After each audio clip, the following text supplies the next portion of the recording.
ഇപ്പം എങ്ങനെ പറയുന്നത് വെച്ചാൽ നമ്മുടെ ലൈഫിൽ നമ്മൾ തെറ്റായ ഡിസിഷൻ എന്ന് പറഞ്ഞ ഡിസിഷൻ എടുക്കാനേ പോകുന്നില്ല. എല്ലാം ശരിയാണ്.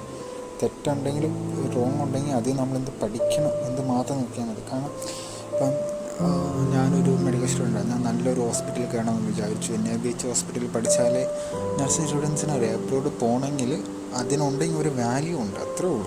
മീൻസ് അല്ലാത്ത ഹോസ്പിറ്റലിൽ വർക്ക് ചെയ്തതിന് കുഴപ്പമൊന്നുമില്ല, ബട്ട് എക്സ്ട്രാ ഒരു ക്വാളിറ്റി കാണും, അവേഴ്സ് കാണും, കുറച്ച് റൂൾസ് കാണും, അങ്ങനെയൊക്കെ. പക്ഷേ എനിക്ക് ആദ്യമേ അത് കിട്ടില്ല. ഞാൻ ഒരു വർക്ക് ചെയ്യുന്ന ഇപ്പം NIBH ഇല്ലാത്തൊരു ഹോസ്പിറ്റലിലാണ്. സോ ഞാൻ ചോദിച്ചു എന്താ ഇങ്ങനെ ആയി, എനിക്ക് എന്താ ഇങ്ങനെ നടന്നത്. ഇപ്പം എനിക്ക് മനസ്സിലായി. കാരണം എനിക്ക് ബേസിക് തിങ്സ് മനസ്സിലായി. എങ്ങനെ ഹോസ്പിറ്റൽ വർക്കാവും, എങ്ങനെ ഡോക്ടേഴ്സിനോട് സംസാരിക്കണം, ഇതൊക്കെ കാര്യങ്ങൾ ചെയ്യണം. അപ്പോൾ ഇതൊക്കെ പഠിച്ചതിന് ശേഷം ഞാനൊരു നല്ല ഹോസ്പിറ്റലിലേക്ക് പോകണം. എനിക്ക് അവിടെ ബെറ്റർ പെർഫോമൻസ് ഫസ്റ്റ് തൊട്ട് തുടങ്ങാൻ പറ്റും. ആദ്യം തൊട്ട് എനിക്ക് നല്ലോണം വർക്ക് ചെയ്യാൻ പറ്റും. അതുപോലെ ആയിരിക്കും നിങ്ങളുടെ ലൈഫിലെല്ലാം.